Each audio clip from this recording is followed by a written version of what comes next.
the beginning, darkness reigned over the abyss, yet God's Spirit hovered above the waters, ready to work wonders. With a single command, God transformed the void into something extraordinary. Suddenly God said, "Let there be light," and as if by magic light was born. God saw that the light was good, and separated it from the darkness. He called the light day, and the darkness night. Evening came, and morning followed. This was the first day. Thus the first day came to an end. The next day God said, "Let there be an expanse between the waters to separate them." And so it happened. God divided the waters in two, those below and those above, which God called sky. Evening came, and morning followed. This was the second day. On the third day God said, "Let the waters under the sky gather into one place, and let dry ground appear." And so it happened. God called the dry ground land, and the gathered waters seas. And once again God marveled at his work. But the Lord didn't stop there. He continued, saying, "Let the land produce vegetation, seed-bearing plants and trees that bear fruit with seed, each according to its kind." And so it happened. From the bare earth, vegetation began to sprout, seed-bearing plants and trees bearing fruit with seed, each according to its kind. And God saw that it was good. Evening came, and morning followed. This was the third day. The next day God proclaimed, "Let there be lights in the sky to separate day from night. Let them serve as signs to mark seasons, days, and years." And so the lights appeared in extraordinary fashion, dancing across the firmament, marking the rhythm of seasons and the passage of days and years. Two majestic celestial bodies emerged, the greater, an imposing king ruling the day with its blinding light, the sun, and the lesser, a mysterious queen watching over the night with her soft radiance, the moon.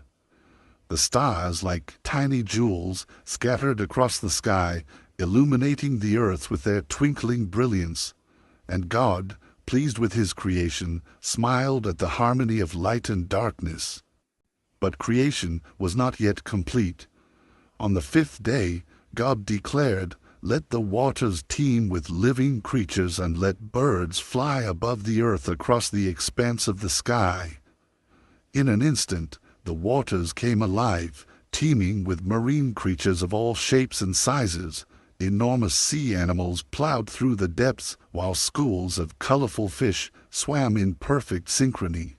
In the sky, birds spread their wings, painting the heavens with their exotic plumage and filling the air with their melodious songs. God, pleased with his work, blessed them, saying, "Be fruitful and multiply, fill the waters of the seas, let the birds multiply across the earth." Evening came, then morning, the fifth day. The once silent earth trembled as the Lord spoke again. "Let the land produce living creatures, livestock, wild animals, and creatures that move along the ground, each according to its kind."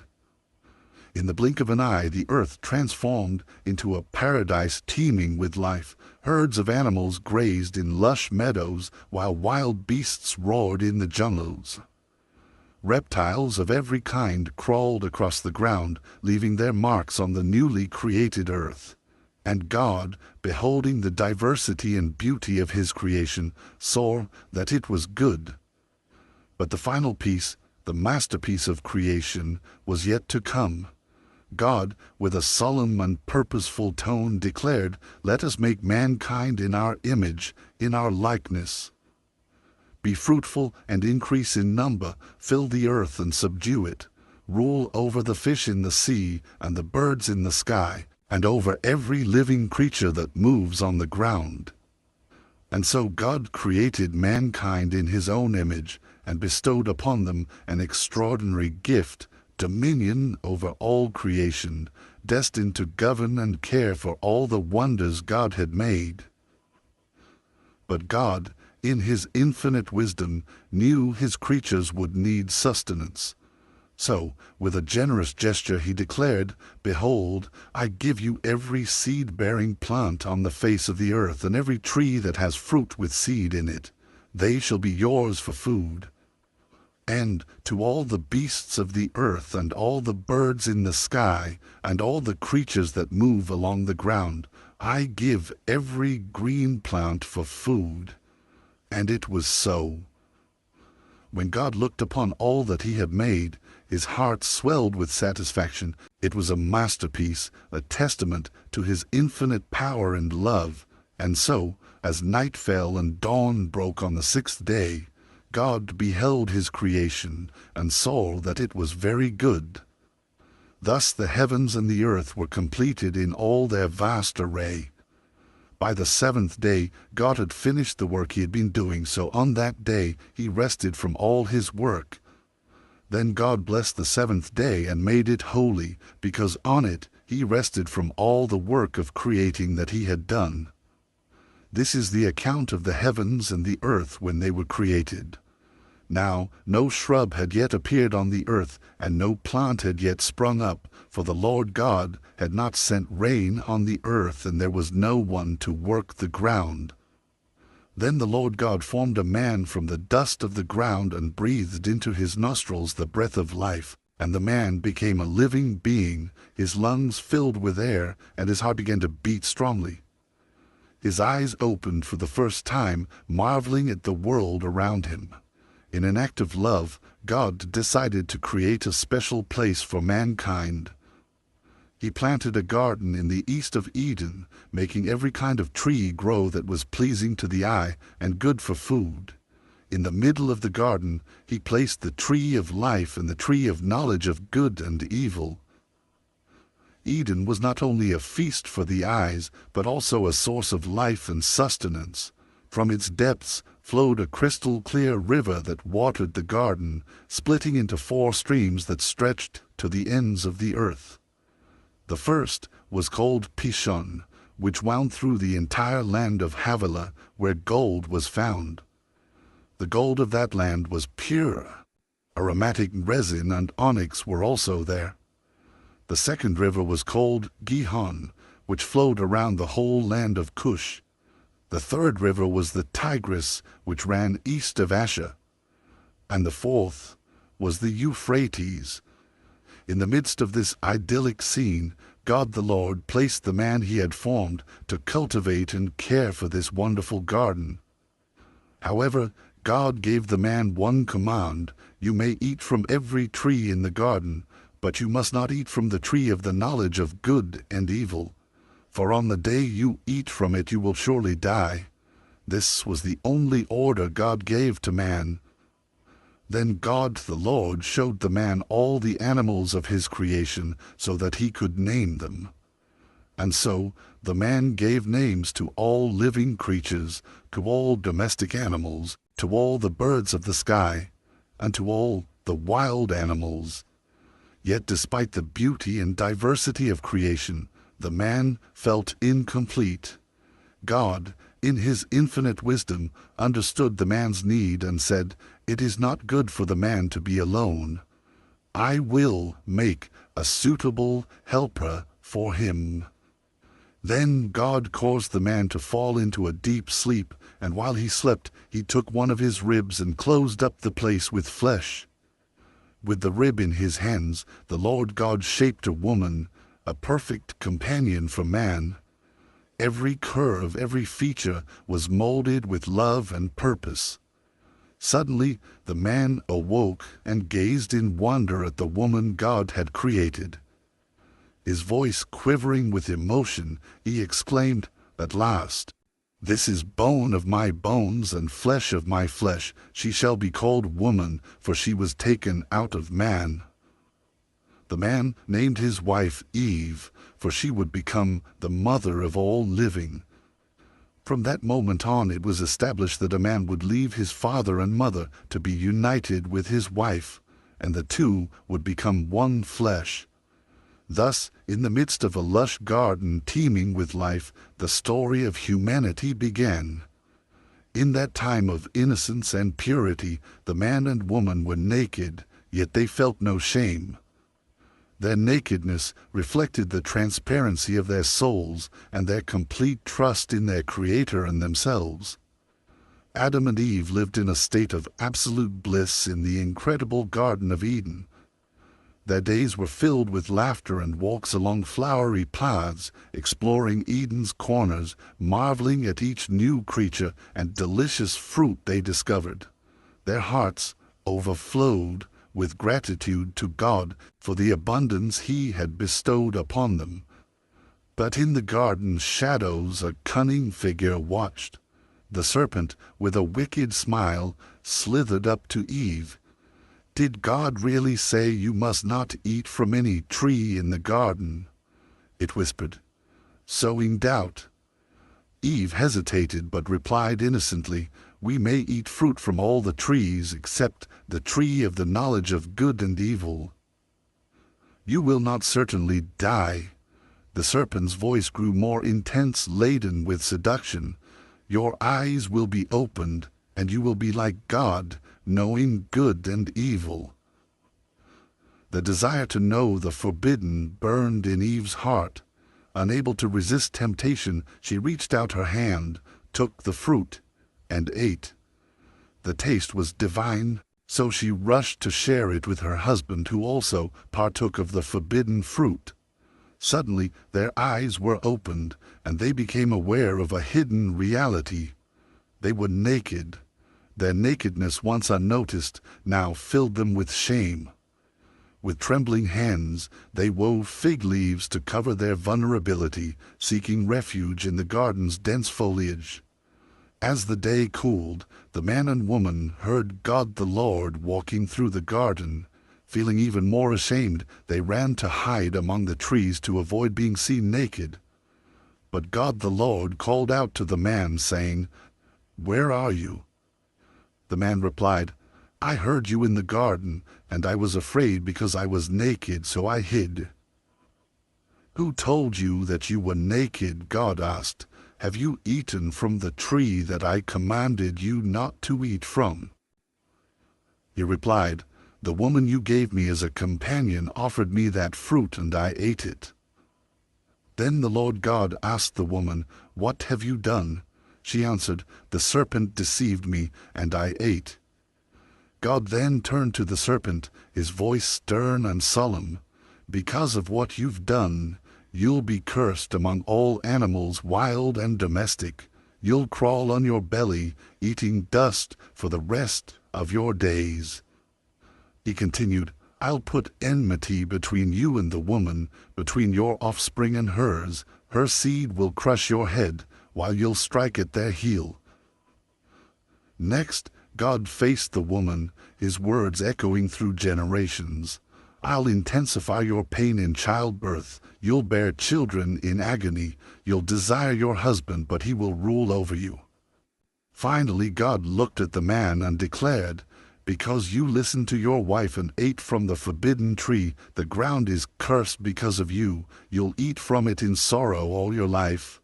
It'll produce thorns and thistles, and you'll eat wild plants. By the sweat of your brow you'll earn your bread until you return to the earth from which you came. For dust you are, and to dust you shall return." Then the Lord God made clothing from animal skins for the man and his wife. He dressed them and said, "The human has become like one of us, knowing good and evil." With a heavy heart but firm resolve to protect his creations, God finally banished the man and woman from the Garden of Eden. That place of perfect communion and beauty could no longer be their home, for sin had entered the world.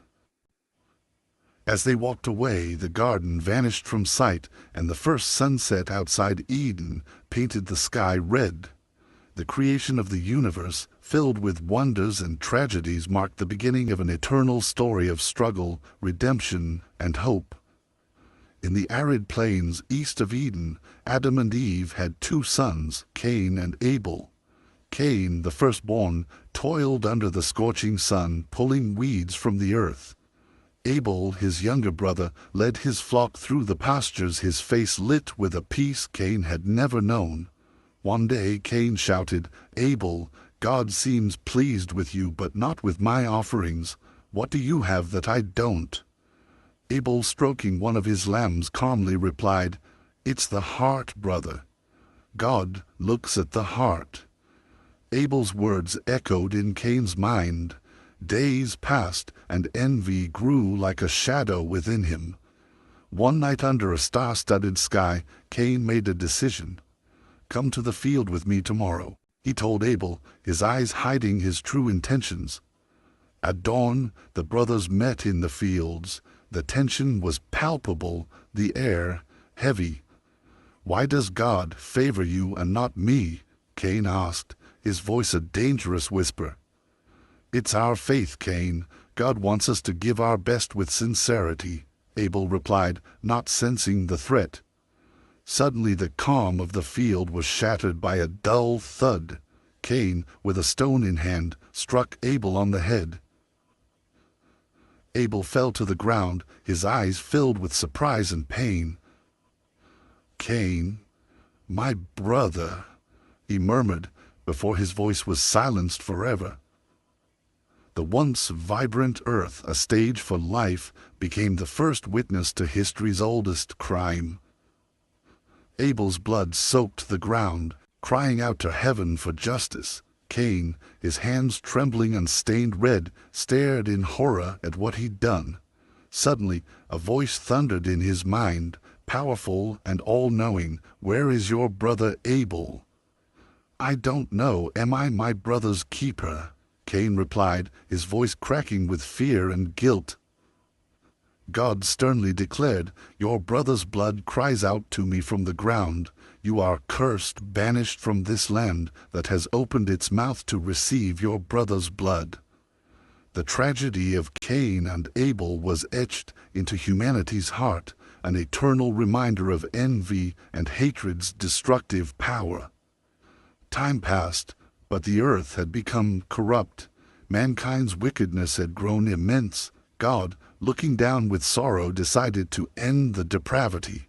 Yet amidst this darkness, hope rested on one man, Noah. At 600 years old, Noah felt the weight of his age. As he gazed at the dark sky, he sensed his end was near. The world around him had become utterly corrupt, drowning in evil and violence. God's voice resonated, deep and clear.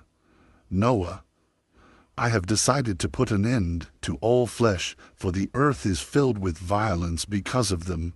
Build an ark of cypress wood, make rooms in the ark, and cover it inside and out with pitch." The enormity of these words left him breathless. God had chosen him, of all people, for a task beyond his comprehension. Noah obeyed immediately, but it wasn't easy. His family doubted him and whispered behind his back, "Is he crazy?" "An ark in the middle of dry land," his children murmured. Neighbors mocked him, their laughter filled with contempt. "Building a boat on dry land, Noah, you're insane." "Judgment is coming," Noah would reply, his voice firm and his eyes full of conviction. Days turned into weeks, and weeks into months. Each day was a marathon of physical and mental effort. The tension was palpable. Time seemed to run faster than they could work. Amid the construction, moments of high tension arose. One afternoon, while securing a crucial beam, the wind suddenly picked up, threatening to unravel everything. "Quick, hold it steady," Noah shouted, and his sons rushed to help. Sweat poured down their brows as they battled against the elements, the wood creaking under the pressure. During a moment of calm, Noah and his wife paused to survey their work. "Do you really think this will work?" she asked, doubt evident in her voice. "It's God's will," Noah replied, "and in His will we find our hope." In the final days of construction, tension reached its peak. Clouds began to form on the horizon, a constant reminder of the impending storm. Then God commanded, "Enter the ark, you and all your household, for I have seen that you are righteous before me in this generation. Take with you 7 pairs of every clean animal, male and female, and a pair of the animals that are not clean, the male and its mate.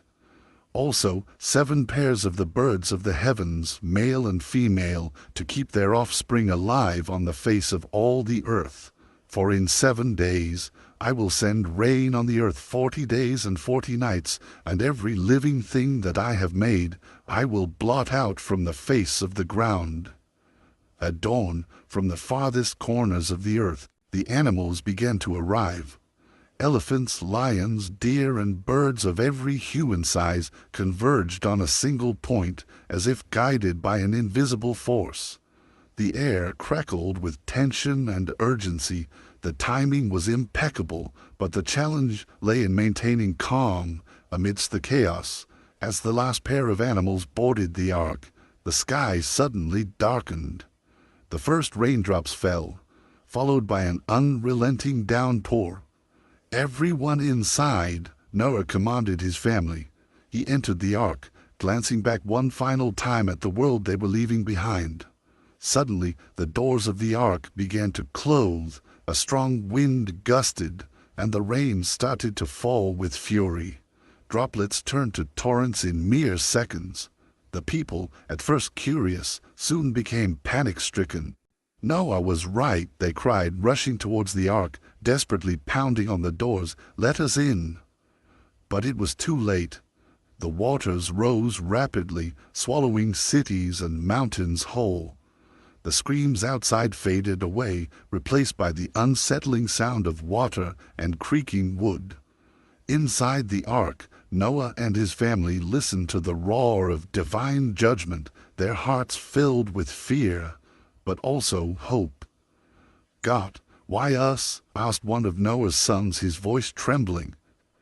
"Because we found favor in his eyes," Noah replied, his words heavy with gratitude and awe. For 40 days and 40 nights the rain did not cease.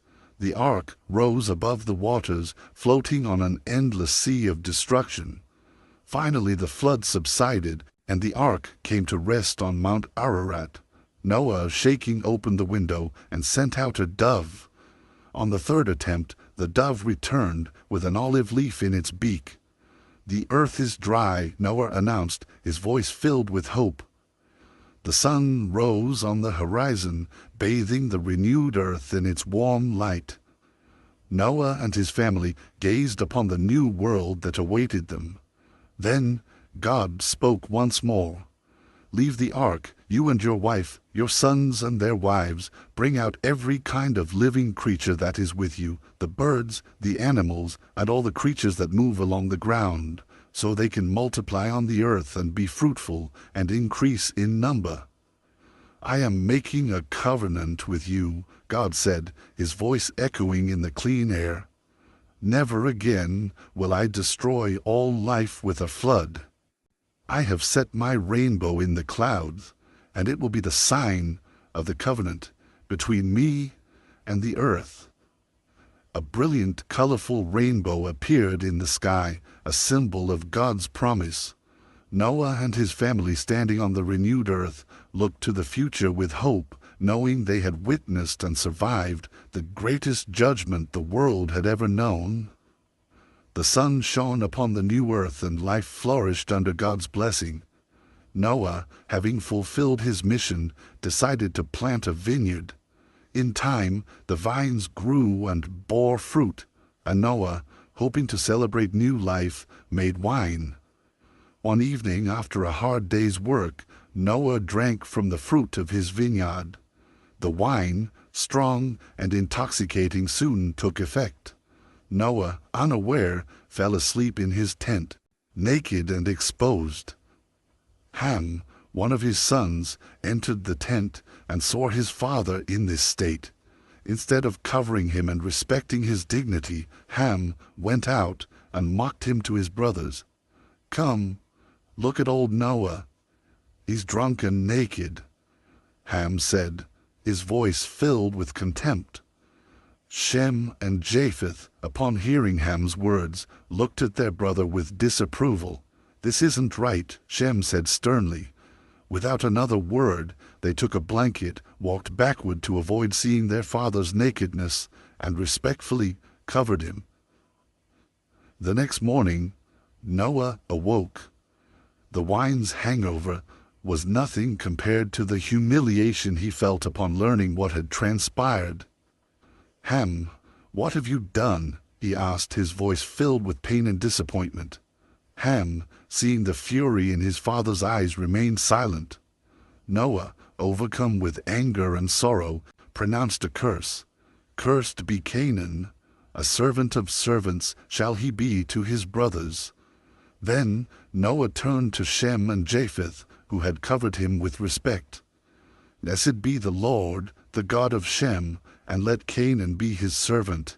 May God enlarge Japheth, and let him dwell in the tents of Shem, and let Canaan be his servant."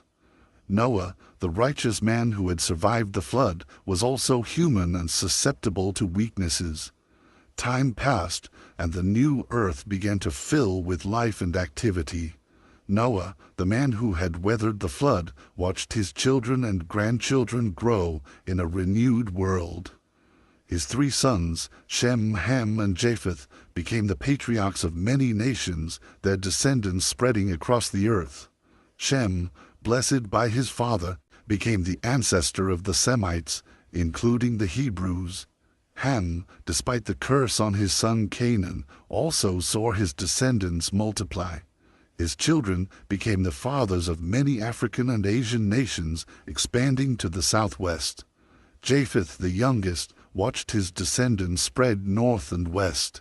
His sons founded the European and Asian nations. Noah's days stretched on in peace and contemplation. He lived another 350 years after the flood, reaching the incredible age of 950. When Noah finally breathed his last, his family surrounded him. "A righteous man has died," Shem said, his words heavy with emotion, "but his spirit and teachings will live forever." Through Noah's sons, God repopulated the earth, giving rise to diverse peoples. Humanity, united by a single language, gathered in the vast plains of Shinar. "Let's build a city and a tower that reaches the heavens," proclaimed Nimrod, their leader. "We will make a name for ourselves, so we won't be scattered across the face of the earth." The project progressed rapidly. Bricks piled up and the tower rose imposingly toward the sky. "Higher," Nimrod commanded. "It must touch the firmament." But in heaven, God was watching. "Look," he said to the angels, "the people are one, and they all speak the same language. Nothing they set out to do will be impossible for them." Suddenly, the noise of work ceased. A laborer, asking for more bricks, was met with an incomprehensible response. "What did you say?" he asked, his face filled with confusion. The answer was a torrent of unintelligible words. "What's happening?" Nimrod shouted, trying to restore order, but words no longer made sense. Confusion spread like wildfire, swift and devastating. "I can't understand you. Speak clearly." In the blink of an eye, communication turned to chaos. Lifelong friends looked at each other with eyes full of despair. "Nimrod, do something," they cried, but even his orders couldn't overcome the babel of tongues. "God has punished us," an old man shouted, his voice trembling with reverent fear. "We must disperse." Suddenly, construction halted. The grand tower stood abandoned, a testament to human ambition and divine judgment. The groups of people, now divided by language, began to separate. Entire families set off in different directions, seeking new lands where they could understand one another. Nimrod, standing at the base of the tower, looked around. The city he had dreamed of was crumbling. "This can't be," he muttered, but knew he had been defeated by a far greater power. From above, God watched the dispersal. "So it shall be," he said, his voice resonating with authority and sorrow. Humanity will multiply and fill the earth, but they won't forget the price of their arrogance. The tower became ruins, a reminder of the day God confused languages and scattered mankind across the earth. Later, God chose a family to form the people who would be the instrument to bring the promised Messiah into the world. One night as the stars shone brightly, a heavenly voice broke into Abraham's life and said, "Leave your homeland and your father's house and go to the land I will show you." The voice wasn't audible to the ears, but it was clearer and more powerful than any thunderstorm. "I will make you into a great nation. I will bless those who bless you and curse those who curse you. Through you, all peoples on earth will be blessed." Abraham was left breathless. How could an ordinary man be chosen for such an immense destiny? Abraham was born in Ur of the Chaldeans, a bustling Mesopotamian city where the Tigris and Euphrates rivers gave life to the land. His father Terah was respected, but their days were simple, filled with rituals in a polytheistic society.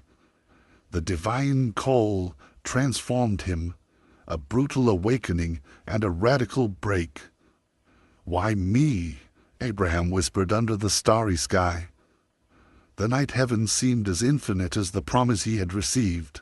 At 75 years old, his incredible story began. He decided to face his fears and depart. "We're leaving," he announced to Sarai his wife. "Where to?" she asked, concern in her eyes. "To the land the Lord will show us," he replied with determination.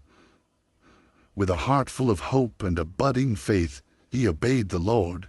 He set out with Sarai, his nephew Lot, and all their possessions. They headed towards Canaan. The journey was fraught with uncertainty, but divine promise guided them. They crossed Haran and finally reached Canaan, a land of rolling hills and fertile valleys. There dwelt the Canaanites in fortified cities, each ruled by its own king. Abraham traveled through the country until he reached sacred Shechem, beneath the majestic oak of Moreh. Suddenly the Lord appeared again and declared, "To your offspring I will give this land." Moved, Abraham built an altar there and prayed to the Lord, but soon the promised land turned hostile. A severe famine struck Canaan, and the fertile soil turned to dust. Livestock died and provisions grew scarce. One night Abraham lifted his eyes to the sky. "Why have you brought us here?" he cried, seeking answers among the stars. Silence was his only answer. With a heavy heart, he made a decision. "We'll go to Egypt," he announced. Sarai looked at him with concern. "What about the Lord's promise?" "We must survive," Abraham replied, hiding his doubts behind a resolute gaze. The journey to Egypt would be dangerous, but staying meant certain death. On a starlit night, a powerful voice echoed in Abraham's mind. "Fear not, Abraham, I am your shield. Your reward shall be great." Though these words filled his heart with hope, fear still dwelled within him. He knew that Sarai, his beloved wife, was his greatest treasure, and feared for her life in unknown lands. He had to protect her at all costs when they reached Egypt, so he devised a plan. As they approached Egypt, Abraham stopped and spoke to Sarai. "I know you're a beautiful woman," he said worriedly. "When the Egyptians see you, they'll say, 'She's his wife,' and kill me to have you. Please, say you're my sister." Sarai nodded, understanding the gravity of the situation. They arrived in Egypt, a city marked by the stark contrast between opulent palaces and widespread slavery. But Abraham was right. Upon entering the city, all eyes were fixed on Sarai's beauty. The Egyptians took her to Pharaoh's palace, and Abraham received sheep, cattle, donkeys, servants, and camels as a reward. But the joy was short-lived. Mysterious plagues befell Pharaoh and his household, bringing chaos and despair. Furious and bewildered, Pharaoh confronted Abraham. "What have you done to me? Why didn't you tell me she was your wife? Your deception has brought curses upon me. Take your woman and leave my land." Ashamed but relieved, Abraham departed Egypt with Sarai and all their possessions. As they journeyed toward Canaan, he reflected on what had transpired. The Lord is truly a shield and guide in times of uncertainty, he thought. Back in Canaan, Abraham, Sarai, and their nephew Lot faced a new challenge. Their flocks and wealth had grown so much that the land could no longer support them all. Shepherds began to quarrel, tension mounted, and the families were on the brink of conflict. Amidst the chaos, Abraham calmly called Lot. "There must be no strife between us or our shepherds. We are family. Look at the land before us. If you go left, I'll go right. If you choose right, I'll go left." Lot surveyed the Jordan Valley, lush and fertile like Eden itself. "I'll choose the Jordan Valley," he declared, eager to prosper in those abundant lands. So they parted ways. Lot settled near Sodom, a city notorious for its wickedness, while Abraham remained in Canaan. That night, the Lord spoke to Abraham once more. "Lift your eyes and look from where you stand to the north and south, east and west. All the land you see I will give to you and your offspring forever." Moved, Abraham built an altar to honor the Lord. Though facing challenges and tough choices, his faith grew stronger with each test. He knew he wasn't alone. Meanwhile, on the plains near Sodom, Lot began to experience the consequences of his decision. Shadows of corruption and danger loomed over him and his family. But Abraham was unaware of this, until one day, under the shade of the oaks of Mamre, he looked up and saw 3 men standing nearby.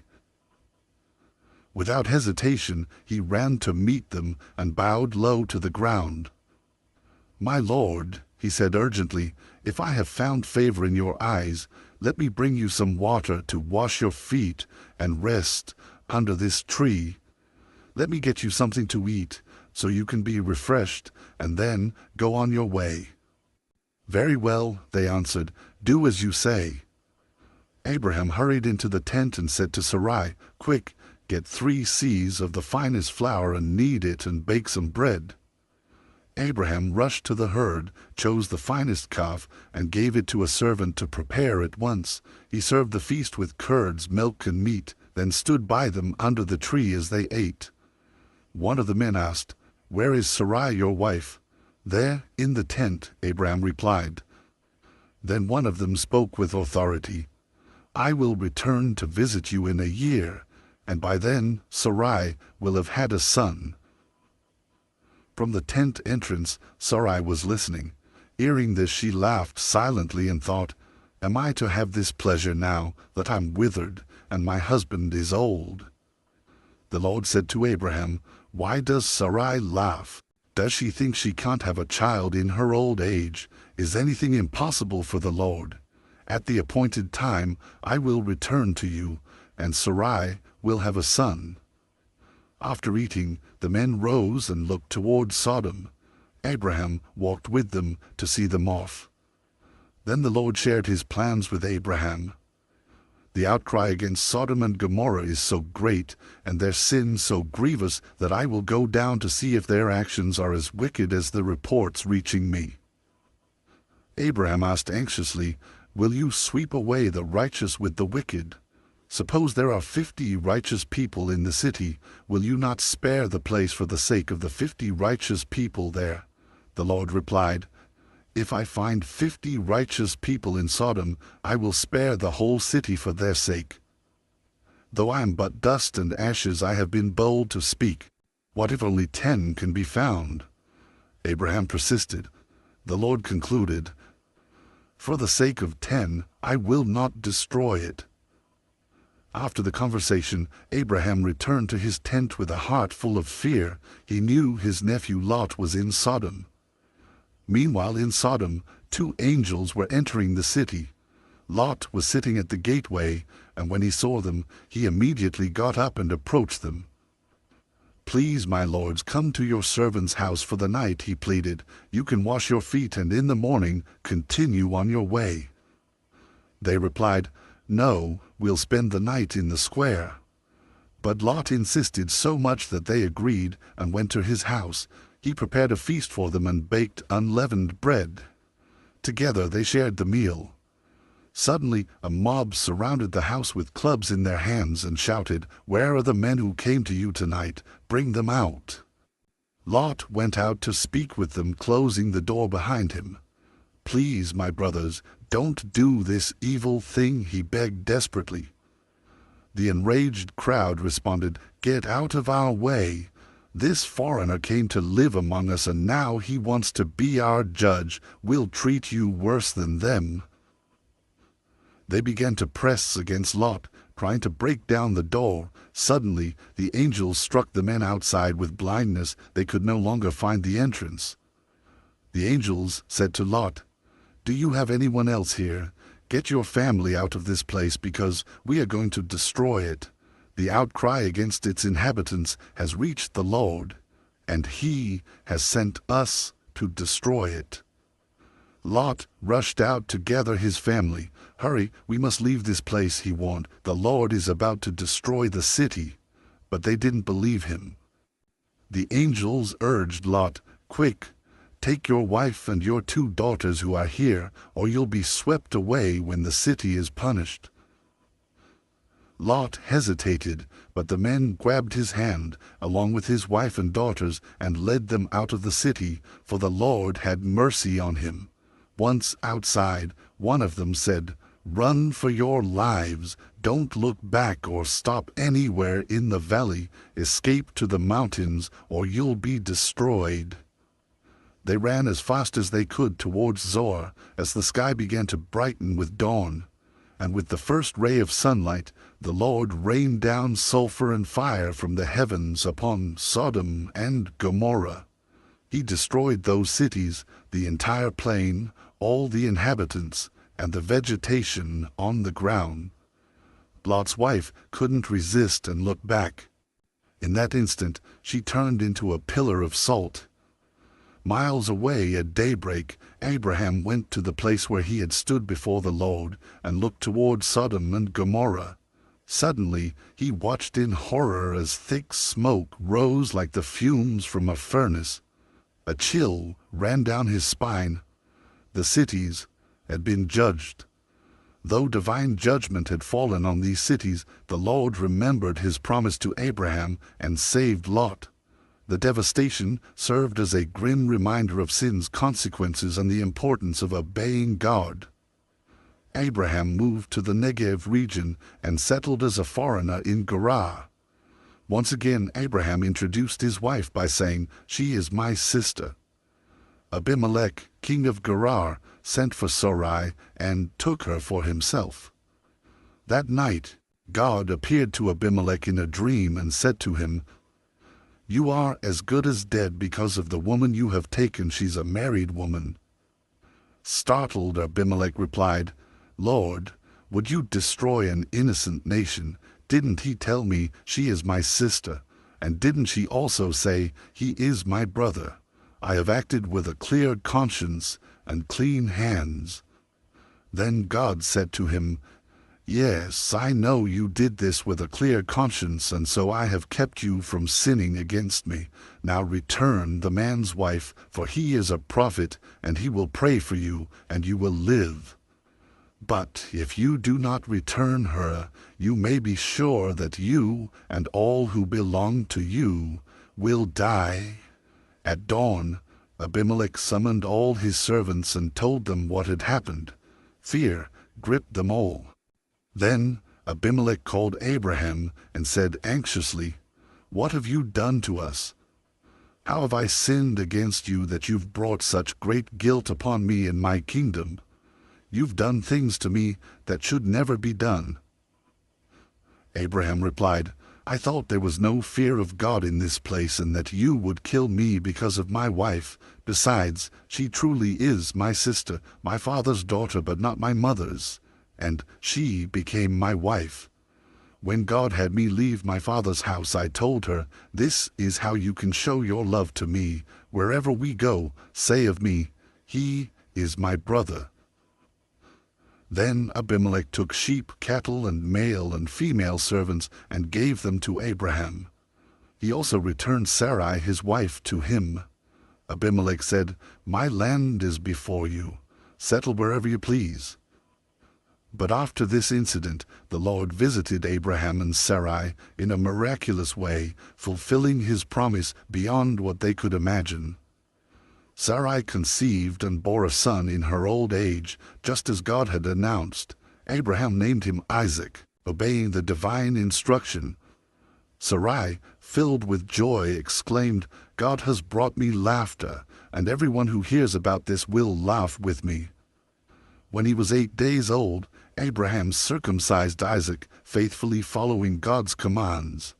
He was 100 years old when his son was born, a living testimony to the Lord's power and faithfulness.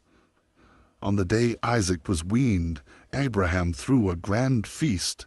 Amidst the celebration, Sarai spotted Ishmael, the son of Hagar the Egyptian, mocking Isaac. So you're the chosen one, Ishmael muttered. Isaac looked at him bewildered. With a hardened expression, Sarai approached Abraham and said, send away that slave woman and her son. The son of this slave will not share the inheritance with my son Isaac. Abraham, taken aback by Sarai's vehemence, furrowed his brow. What are you saying? He replied. Ishmael is my son too. I won't allow that woman and her boy to endanger Isaac, Sarai declared. Silence fell between them. Night came, but rest eluded Abraham. Restless, he left his tent and gazed at the starry sky. A soft yet firm voice echoed within him. Do not be distressed about the boy and your servant. Listen to whatever Sarai tells you. It is through Isaac that your offspring will be reckoned. I will also make a nation of the son of the servant, because he is your offspring. At dawn, with a heavy heart, Abraham took bread and a skin of water. He approached Hagar's tent. You must leave, he said bluntly. Hagar looked at him in disbelief. Leave? Where to? To the desert. Abraham replied, avoiding her gaze. God will be with you. After all this time, she protested, her voice tinged with anguish. Is this how you send us away? It's necessary, he affirmed, handing her the provisions. I can do no more. With tears in her eyes, Hagar took Ishmael by the hand and left the camp. The desert stretched endlessly before them, a vast nothingness. The heat was stifling, the water skin emptied quickly. Ishmael, weak and dehydrated, collapsed. Mother, I can't go on, he whispered. Hagar, desperate, laid him under a bush. Wait here, she said, her voice breaking. She walked a few steps away, and unable to bear watching her son die, burst into tears. My God, why? Hagar cried out. Then a voice from heaven spoke to her. What troubles you, Hagar? Fear not, for God has heard the boy's voice. Rise, lift the boy, and hold him with your hand, for I will make him a great nation. Surprised, Hagar opened her eyes and saw a well of water that wasn't there before. She ran, filled the water skin, and gave Ishmael a drink. Life returned to the boy's eyes. At that time, God decided to test Abraham. Abraham, the Lord called. Here I am, Abraham responded, always ready to hear his voice.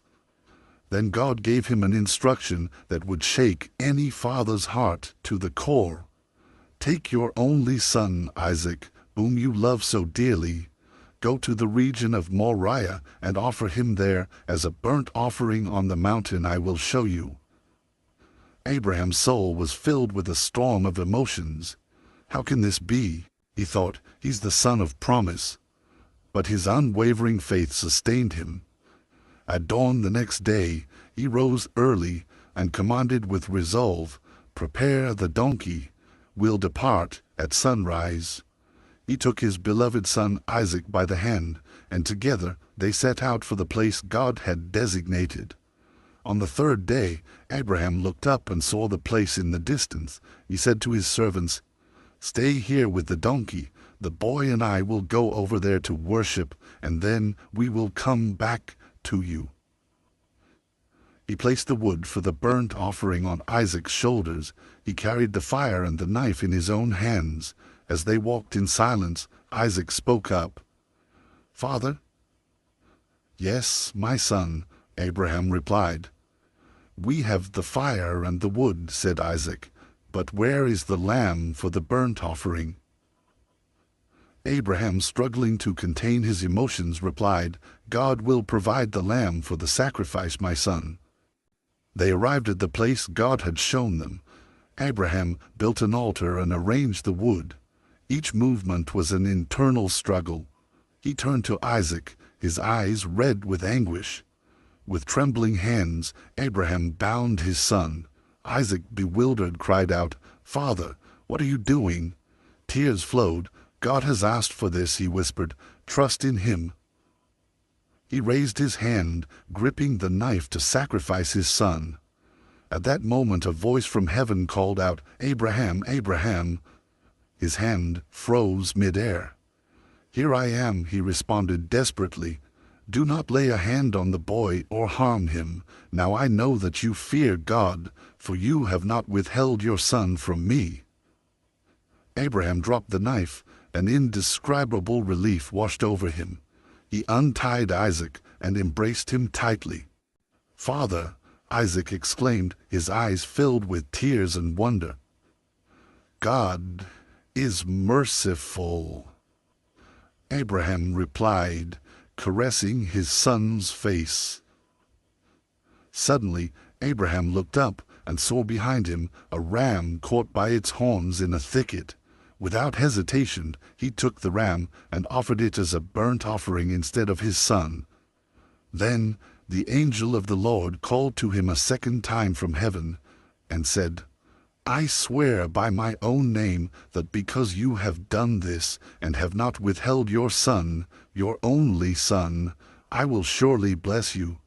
I will make your descendants as numerous as the stars in the sky and as the sand on the seashore. Your offspring will conquer the cities of their enemies, and through your descendants all nations on earth will be blessed, because you have obeyed me." Abraham, with tears still in his eyes, embraced his son and said, "Let's go home."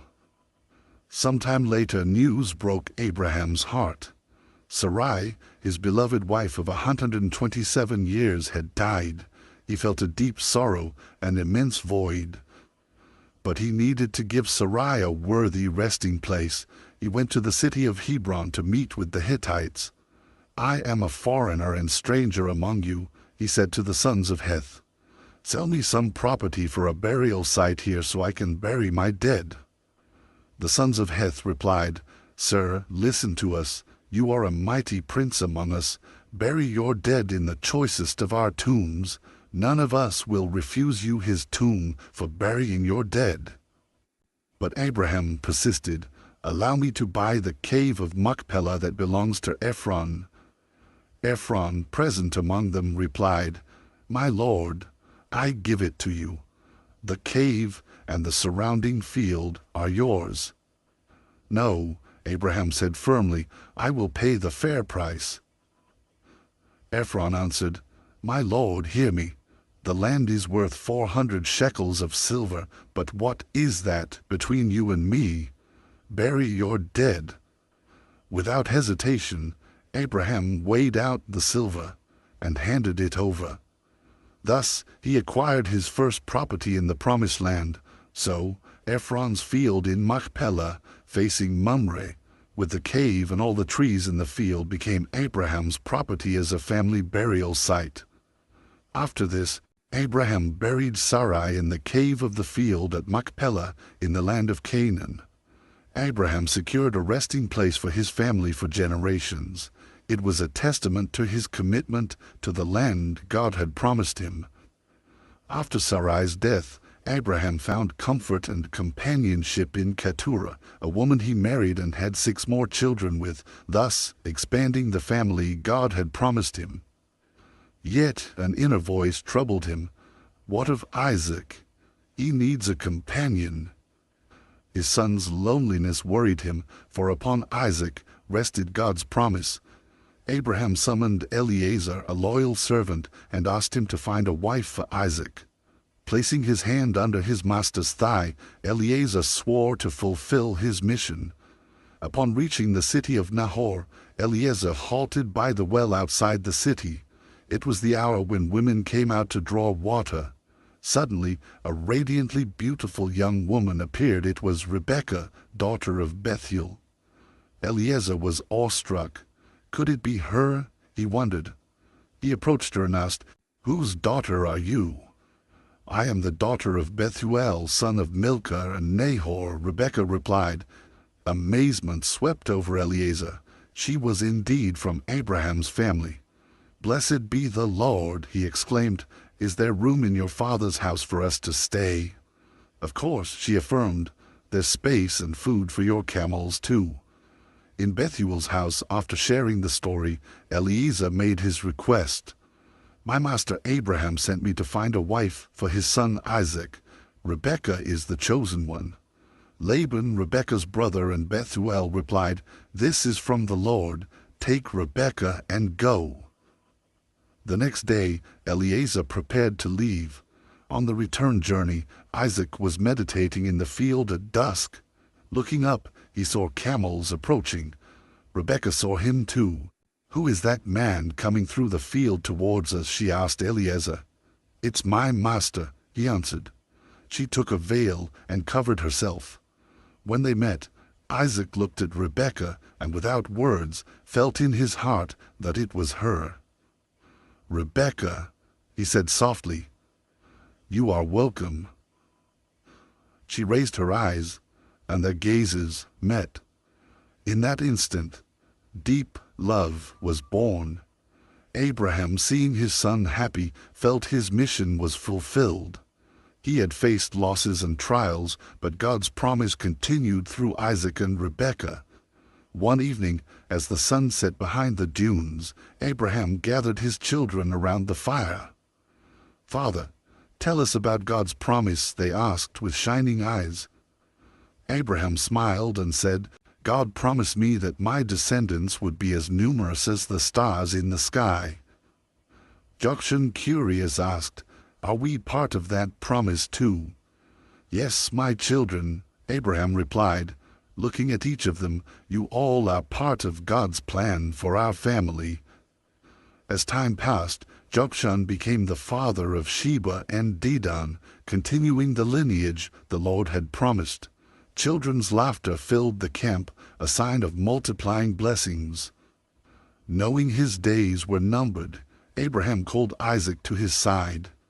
"My son," he said calmly, "I leave all my possessions to you. You are the son of the promise I made with Sarai. It is your duty to continue the legacy God has given us." Isaac nodded, feeling the weight of responsibility. "I will honor your legacy, father," he promised. Meanwhile, in distant lands, Ishmael, Abraham's first son with Hagar, heard news of his father's imminent death. Without hesitation, he set out on the journey back. Upon arriving at the camp, Isaac was surprised to see him. "Ishmael, what are you doing here?" "I've come to say goodbye to our father," Ishmael replied solemnly. On his deathbed, Abraham sensed the presence of his sons. He opened his eyes and managed a weak smile, seeing Isaac and Ishmael together. With profound peace, Abraham breathed his last. At 175 years old, Abraham went to be with the Lord. Despite their differences, Isaac and Ishmael united to bid farewell to their father. Together, they carried Abraham's body to the cave of Machpelah, the family tomb he had purchased.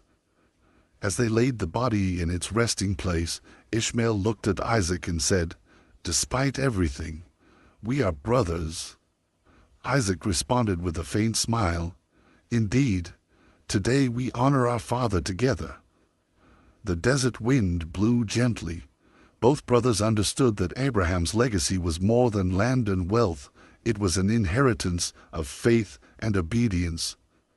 They left the cave, knowing their father's example would inspire future generations to trust God and follow His ways, just as Abraham had done. Years passed, and nations arose from the sons of Abraham. God blessed Isaac with his wife Rebekah's pregnancy. But the blessing was twofold. Twins.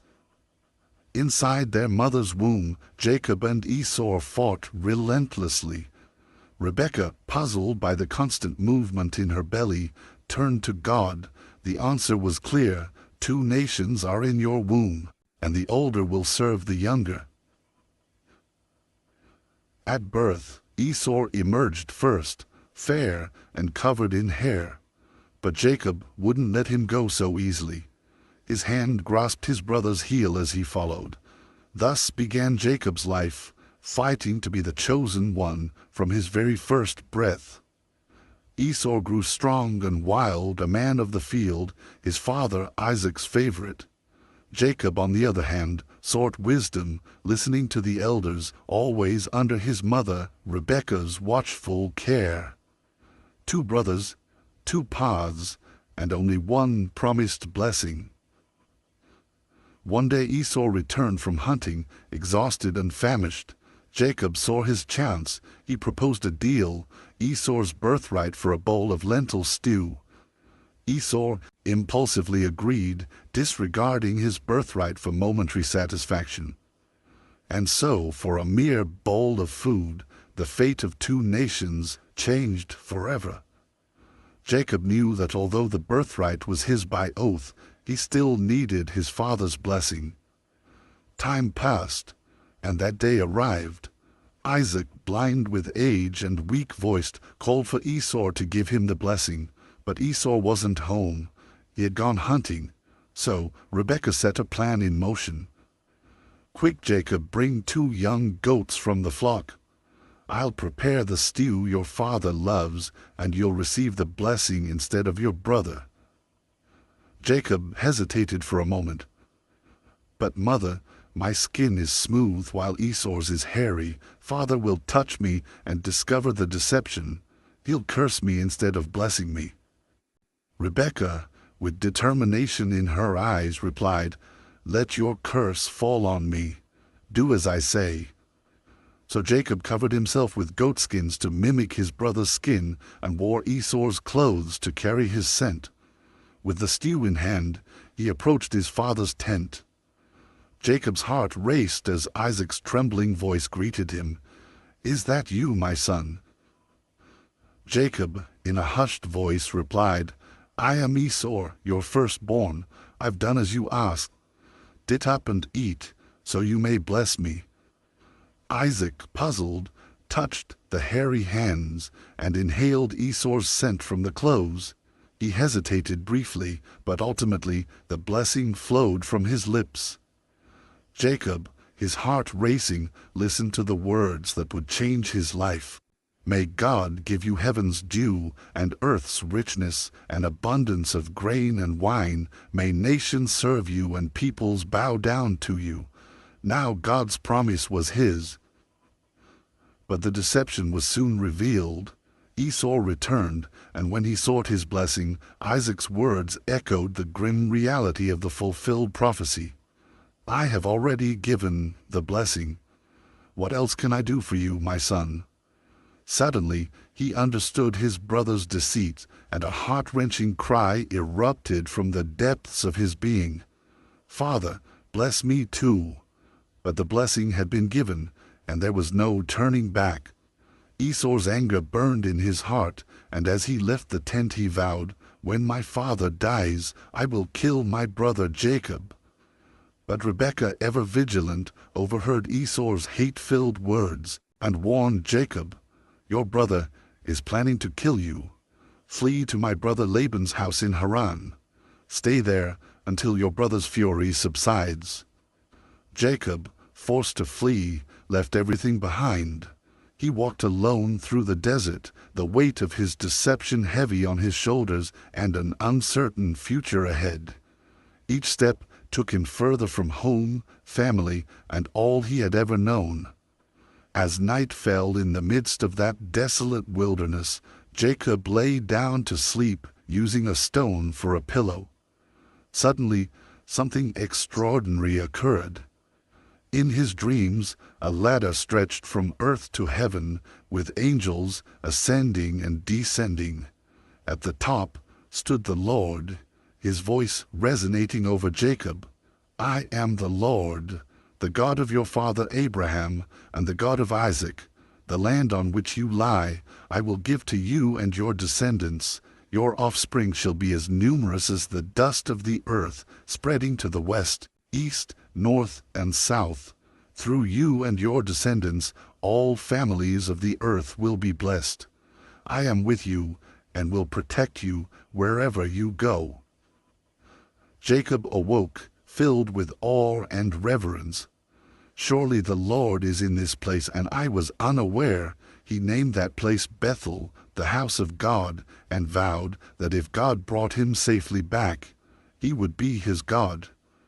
At dawn, Jacob continued his journey toward Haran, God's promise echoing in his mind and the fear of his brother haunting his every step. After days of solitary travel, he finally reached the land near his uncle Laban's home. There, beside a well, Jacob had an encounter that would change his life forever. As he approached the well, he saw several shepherds waiting to water their flocks. He went up to them and asked about his uncle Laban. The shepherds replied that Laban's daughter Rachel was approaching with her flock. Suddenly, Jacob saw a young woman approaching, and his heart skipped a beat. It was Rachel, Laban's daughter. He fell in love with her at first sight. Then, with a strength he had never shown before, he rolled away the heavy stone from the well and watered Rachel's flock. Jacob told her who he was, and Rachel, surprised and excited, ran to tell her father Laban. When Laban heard his nephew had arrived, he rushed to greet him, embracing him and bringing him home. Jacob began working for his uncle, but in his heart the desire to be with Rachel grew with each passing day. After a month, Laban made him an offer. "It's not right for you to work for me without pay. Tell me what wages you want." Jacob, without hesitation, replied, "I'll work for you 7 years for Rachel, your younger daughter." Laban agreed, and so Jacob's days were filled with hard work, but his heart was full of hope and love for Rachel. Finally, the day arrived. The wedding was prepared, and Jacob, eager to receive Rachel as his wife, celebrated the union with a grand feast. But that night, under the cover of darkness, Laban committed a deception Jacob could never have anticipated. Instead of Rachel, he brought Leah, his older daughter, to Jacob's bed. And when morning came, Jacob discovered the cruel truth. His own uncle had deceived him, just as he had deceived his brother years ago. Jacob, enraged, confronted Laban. "What have you done to me? Didn't I work for Rachel? Why have you deceived me?" Laban, calm and unremorseful, replied, "It's not our custom to give the younger daughter in marriage before the older one. Finish this week of wedding celebrations with Leah, and I'll give you Rachel too, in exchange for another 7 years of work." Jacob's heart was shattered, but his love for Rachel was stronger than his anger, so he accepted the deal, and a week later he married Rachel, knowing full well that his life was now bound to more years of hard labor under the watchful eye of his cunning uncle. As time passed, Jacob found himself trapped in a new struggle. He loved Rachel deeply, but Leah was his wife too. God, seeing Jacob's disdain for Leah, blessed her with children while Rachel remained barren. Leah gave birth to Reuben, then Simeon, Levi, and Judah, while Rachel suffered in silence. Tension in Jacob's household grew day by day. Leah, despite having given him 4 sons, watched sadly as Jacob continued to love Rachel more than her. Meanwhile, Rachel, desperate to bear Jacob's children, sought a solution. In an act of deep frustration, she offered Jacob her servant Bilhah, hoping that through her she could have offspring. Jacob agreed, and Bilhah bore 2 sons, Dan and Naphtali. Rachel, though not their biological mother, considered them as her own, and exclaimed joyfully, "I have had a great struggle with my sister, and I have won." But that victory was far from enough to fill the void she felt in her heart. The rivalry between the 2 sisters intensified. Leah, seeing she had stopped bearing children, refused to be left behind. She too offered her servant Zilpah to Jacob, resulting in 2 more sons, Gad and Asher. Tension in the household became unbearable, each woman vying for Jacob's affection, while he, caught in the middle, watched his family grow as peace slipped away. Years passed, and Leah, as if touched by God's hand once more, conceived again and gave birth to Issachar, then Zebulun, and finally a daughter named Dinah. Yet Rachel's longing cast a shadow over the family. Her pain, frustration, and helplessness in the face of infertility tormented her day and night. However, one day, when all seemed lost for Rachel, God heard her cry. In a moment of divine grace, Rachel conceived and bore a son. That day, Rachel took the child in her arms and, with tears of joy, said, "God has taken away my shame." She named her son Joseph, and with him a new chapter opened in Jacob's life. Joseph wasn't just another son to Jacob. He was the child of the woman he loved most, and with Joseph's birth, hope rekindled in Jacob's heart. As time passed, Jacob's flock grew, and he amassed great wealth, yet he could feel the tension rising around him. Whispers from Laban's sons filled the air, accusing him of stealing their father's fortune. "Everything he has, he got at our father's expense," they said enviously. Jacob noticed how Laban's eyes, once familiar, now held resentment and distrust. The winds of change were blowing. It was then that God spoke directly to Jacob. "Return to your father's land, and I will be with you." This divine promise ignited a spark in his heart. It was time to leave. He called Rachel and Leah to the field, away from prying ears in Laban's house. With a serious voice he shared his plan to flee. Rachel spoke first. "All that God has taken from our father belongs to us. What we do is for our children's future." Leah nodded firmly. They knew they had nothing more to lose. At dawn, with the sun barely peeking over the horizon, Jacob, his wives, children, and vast fortune of livestock silently set out for Canaan. But Jacob harbored a secret. Rachel, without his knowledge, had stolen her father's household gods. This small act would soon unleash a storm of tension upon their escape. Laban, enraged, discovered his family and wealth had vanished. Wasting no time, he gathered his men and pursued them for 7 days. His heart burned with fury, but in the dead of night, God appeared to him in a dream, warning, "Be careful what you say to Jacob. Do not interfere with his affairs." These divine words halted Laban's momentum, but not his desire for confrontation.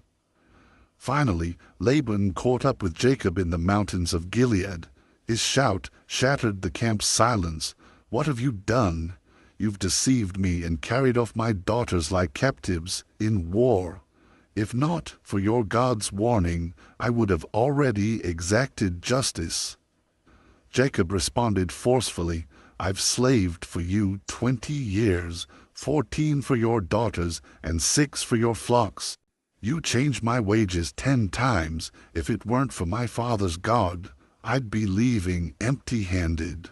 But God has seen my suffering and rebuked you." Laban, grasping for control, demanded, "And what of my gods? Someone has stolen my idols." Jacob, unaware of Rachel's actions, replied defiantly, "Search the camp. If you find anything of yours, let the guilty one die." Laban began searching through the tents, scrutinizing every corner. Tension filled the air as his men methodically inspected Jacob's family's belongings. When it came time to search Rachel, she cleverly sat upon her camel's saddle where she had hidden the idols. As Laban approached, she softly said, "Forgive me, father, I cannot rise. It's my time of the month." Unsuspecting, Laban withdrew. The idols remained undiscovered, and the confrontation proved fruitless. After this clash, Jacob and Laban knew they couldn't continue like this. On the mountains of Gilead, in a solemn act, they made a covenant. They swore not to harm each other, sealing their final separation. Jacob set up a stone as a witness to their pact, and together they ate in peace, though past wounds still smoldered in their hearts. With the covenant made, Jacob felt truly free for the first time in years. The path to Canaan lay open before him under God's guidance and protection. Jacob resumed his journey, his family by his side, but the weight of the past burdened his heart. He knew he would soon face his brother Esau, whom he had deceived and betrayed so many years ago. The memory of Esau's wrath haunted him. Their last encounter ended with Esau vowing to kill him for stealing his blessing. Time had passed, but the uncertainty of Esau's intentions filled the air with fear. Jacob, seeking a way out, sent messengers to Seir in the steppes of Edom, hoping to appease his brother. "Tell Esau that his servant Jacob returns with great wealth and seeks his favor." But when the messengers returned, their words brought terrifying news. Esau was coming towards him with 400 men. Jacob's heart sank with deep dread. Danger loomed over him, and tension enveloped him like a dark cloak. Desperate, Jacob devised a plan. He divided his family and possessions into 2 groups. If Esau attacked, at least one group might escape. He felt vulnerable, knowing it was risky, but he had faith. Then he offered Esau a generous gift. Flocks of sheep, goats, camels, cattle, and donkeys were sent ahead. Jacob hoped if one after another would soften his brother's heart before they finally met face to face. In the midst of his desperation, Jacob fell to his knees and prayed to the God of his fathers. Night fell as Jacob gathered his 2 wives and 11 children to cross Jabbok, a stream with cold, rushing waters. The relentless currents crashed forcefully while Jacob guided his family to the other side. Once family safely across, Jacob returned to ensure their belongings made it over as well. Jacob found himself alone, in total darkness and silence. Suddenly, a mysterious figure appeared and, without a word, attacked him. The strange strength was supernatural, and Jacob found himself locked in a fierce struggle. The man struck with immense power, but Jacob refused to yield. It was a fight for his life, his destiny, and everything God had promised him. Hours passed and neither would give in. It was as if time had stopped, and all that existed was this titanic battle. The man, seeing he couldn't overpower Jacob, touched his hip instantly dislocated. The pain was excruciating, but still, Jacob let go. Hand his brow drenched, he cried out, "I won't let you go until you bless me." The words echoed in the darkness, filled with desperation and power. Suddenly, the figure of light spoke with authority. "What is your name?" Jacob, excited but resolute, replied, "Jacob." "You shall no longer be called Jacob," said the man. "From now on you'll be Israel, who wrestled with God and with humans and have prevailed." The first rays of dawn lit up the sky, and the figure vanished.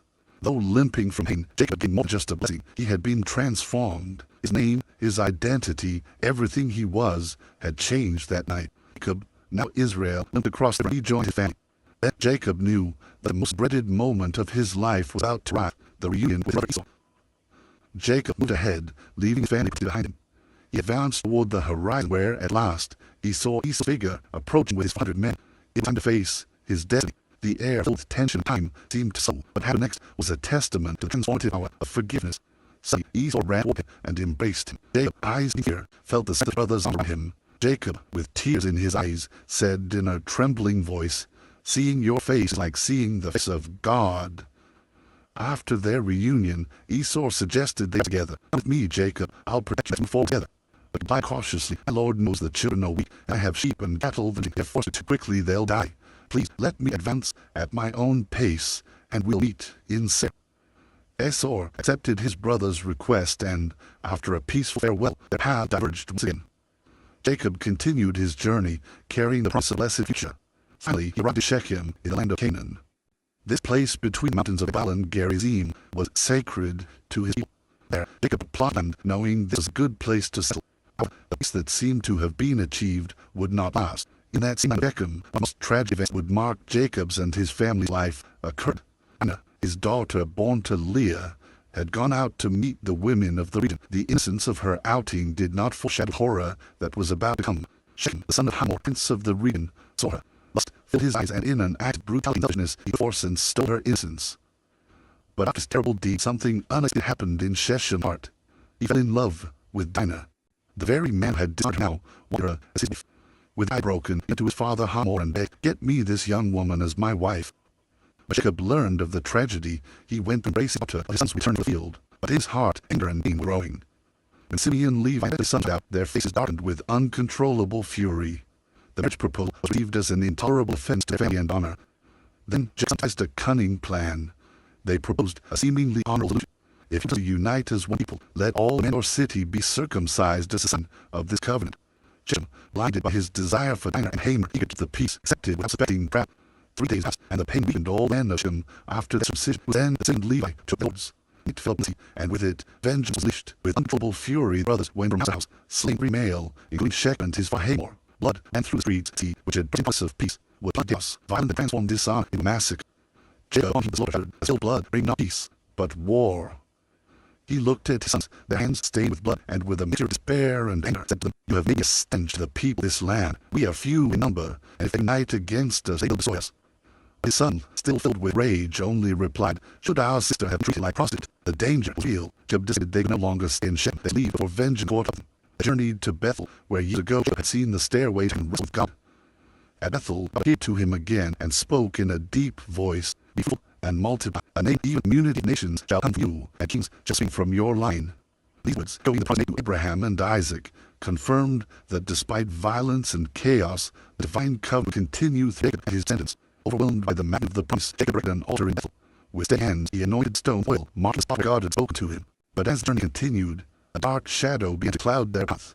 Rachel, the woman Jacob loved all others, started to feel pain. She was in love, something was wrong. Fear. Jacob watched helplessly as his wife struggled to give birth. The caravan halted and Rachel cry filled the air.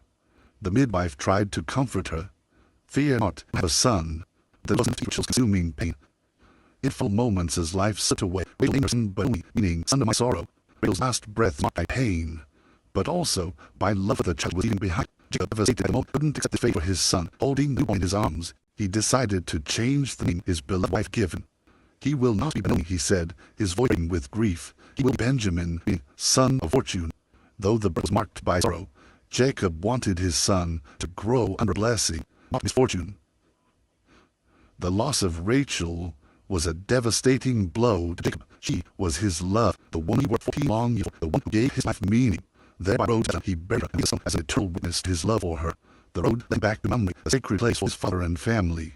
Jacob's father lived to the ripe age of 180. When his final day came, Jacob felt a chapter closing. The faint-hearted, but his legacy of faith and obedience was deeply rooted in his children. News of Isaac's death brought Esau, his brother, back into Jacob's life. Together, they carried Isaac's body to its final resting place. As the tombstone of Isaac, Jacob felt the weight of responsibility fully upon him. God's promise after Abraham, Isaac now rested on his lineage. He's the father of 12 sons, the patriarchs of Israel's 12 tribes through whom God's people would flourish. Jacob looked at his sons and saw the future. Each carried not just his blood, but the weight of a divine destiny.